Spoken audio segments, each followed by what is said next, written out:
Natanya Johnson, who is the chair of the Senate District 58. 58 includes your ward, 4th Ward, and 5th Ward, said that that candidates have to talk about livability issues.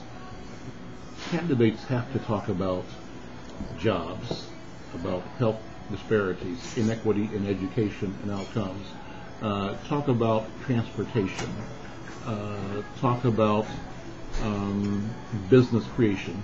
So what to connect? Is that true? Are you finding that? And what are your positions capsulized on those issues? Well, you not only have to talk about them, but you got to provide solutions, because we have individuals out here that are being kept back. And I mean, even when funding and transportation issues become a deal, whether it's in the city, state, or other bodies of government, our communities are being left out of the discussion.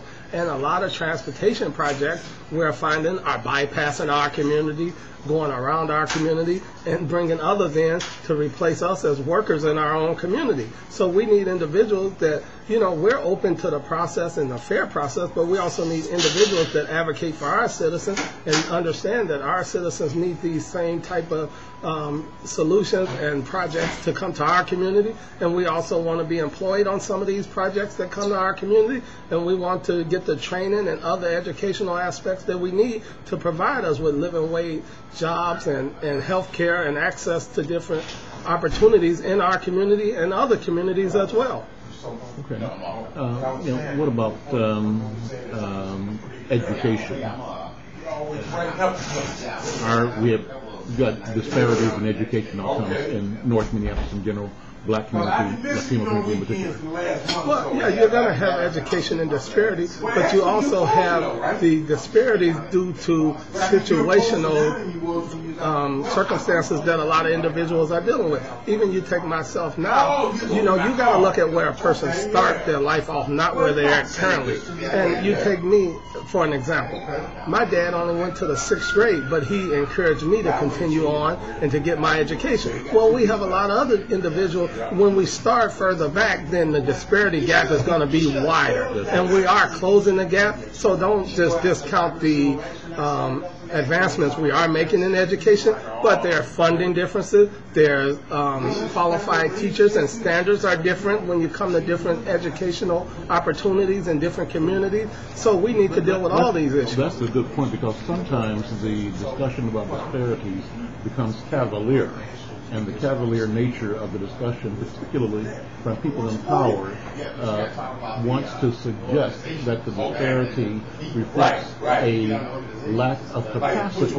Again, blame the victim, that there is deficiency either in our moral power or our brain power or our expectation, and that is not the society's fault, it's our individual or cultural fault, and that there is a cultural malaise or cultural component that keeps us as sub-performing. How do you think about that? Well, you can only, fault these people or the system, because if they don't have the type of insight and understanding of the situation as people such as me, then these are the only solutions that they seem to be probable to them.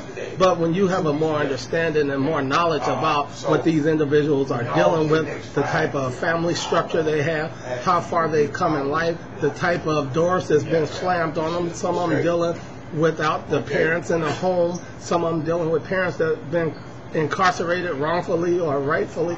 But you know, there's a lot of other issues that come into the equation, and people want to isolate just education and take all the other factors out of the life and the components out of the situation, and that's not possible to do. If you're dealing with a person, you got to deal with every aspect of that person and understand fully why this person isn't getting a grasp on what's happening or what's being taught to them, because I know that these are bright children. I work over at Henry High School at the site council. We were one of the top 5 schools in the nation for like the last 3 years.